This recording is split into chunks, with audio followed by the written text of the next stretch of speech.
The Bay Area's rock station, 107.7 The Bone. And with me in the studio, metal god, Rob Halford. Judas Priest, Fight, 2, Halford. Is there anything that you haven't done? No, but I'm sure we'll think of something before the end of today, Nikki. Hi, everybody. What's going on? Well, I was thinking... The metal god's in town. I'm flipping through this new stuff. You have a lot of new stuff right now. It's about ready for a box set, don't you think? It's enough for a box set. Accumulating. You've got Fight, The War of Words, the film, the DVD. Uh-huh. And then we have the Metal Gods. Whoop, that's not the right one. That's not Metal Gods. Here it is. Metal God Essentials, Volume 1. Mm-hmm. Yes. And we also have K5, which is Fight, The War of Words demos. The demos, yeah. So I'm digging through my record collection, and I'm looking at Fight, War of Words, and I'm looking at Fight Mutations, the collector's edition. Yes. And there's a lot of the same stuff, and I'm thinking, is this stuff not available now, and you're reissuing a lot of stuff that people can't get? Yeah, that's basically the whole reason that I'm doing what I'm doing right now, is the fact that a few months ago we launched this company called Metal God Entertainment. And it came out of the blue, really. I mean, the deal was I got all my music back from its various sources, and then you figure out what you're going to do with it, because obviously I want to try and keep as much of what I do in the system. And you know how difficult it is to keep things in the system. So, especially with record labels disappearing. Yeah, it's crazy. I mean, I've been in the metal business for like 36 years, and I've seen absolutely everything come and go and change, and internet and CDs and cassettes and 8-tracks, you name it. I've been through the whole thing, and it's all good. Where I find myself now with Metal God Entertainment is that we're able to re-release all of this stuff and just keep it out there.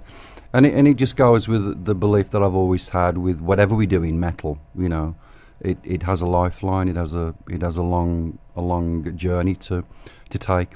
So that's what we've been doing the past few months. We went through a great release phase with Metal God Essentials Volume 1, and now we're roaring up the ramp with the Fight movie and the K5 demos that pair up to that.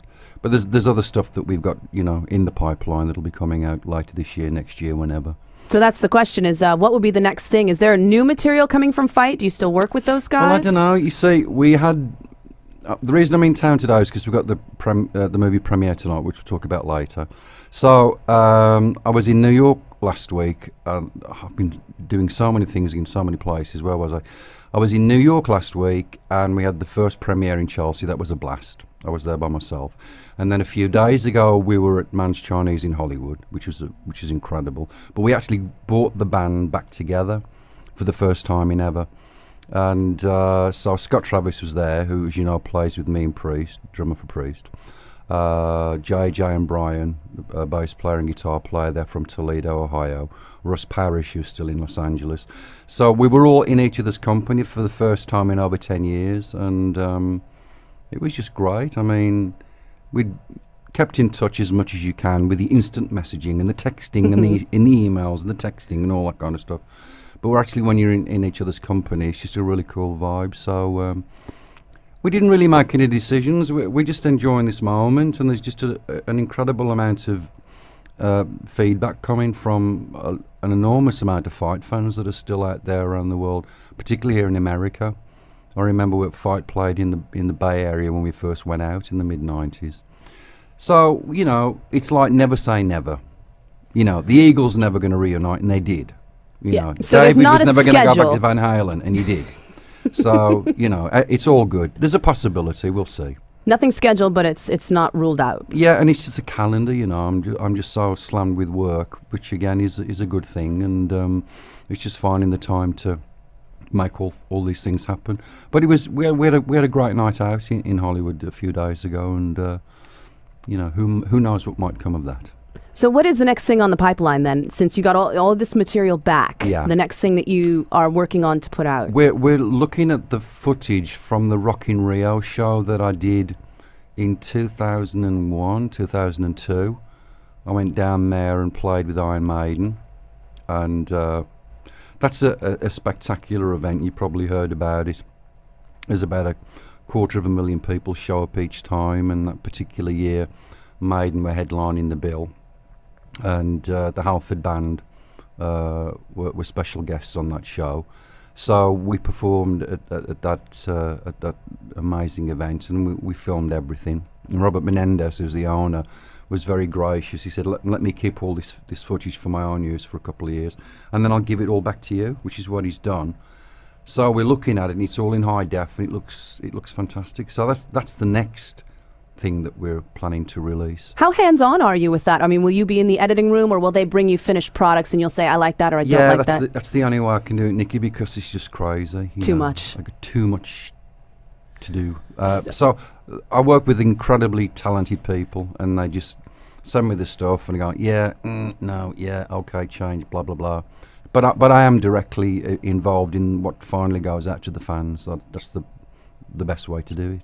So tonight at 8 at the Embarcadero Center Cinema, we're going to be watching The Fight War of the Worlds DVD in film version. Is that right? Yeah. What this is, it's split into two parts. The first 20 minutes or so is kind of a retrospective look, just in the media sense of what was going on around me, because this, as you know, is the first time I went into some solo activities, my first time ever away from Priest. And like everything I do, there's always some cameras around, with our team of people archiving everything. This was a really big deal for metal fans to see you in another band after all those years. Yeah, it absolutely was, and it was kind of bittersweet, obviously, the way it all turned out. But that's water under the bridge now, since Priest reunited, thank the Lord.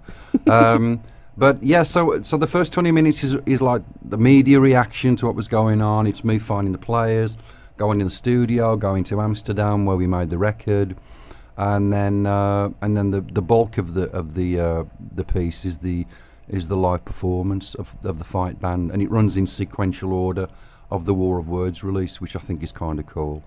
But the footage, the actual live footage, is taken from many different city locations around the world, but it's been edited in such a way that you get this continuous flow. But 1 minute we're in Europe, next minute we're in the States, next minute we're in Japan. You don't know really where we're at, But it's just a wonderful thing to look at, and it's really exciting for me to go and see it in a movie theatre.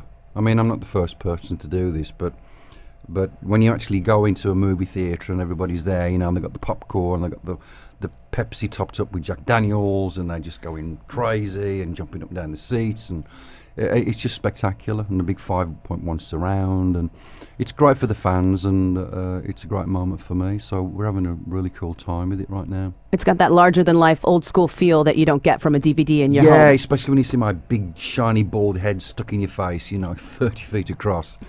We can see up his nostrils. It's a lot of fun. It's kind of scary, but what you really see, I think, on a big screen is you see more detail.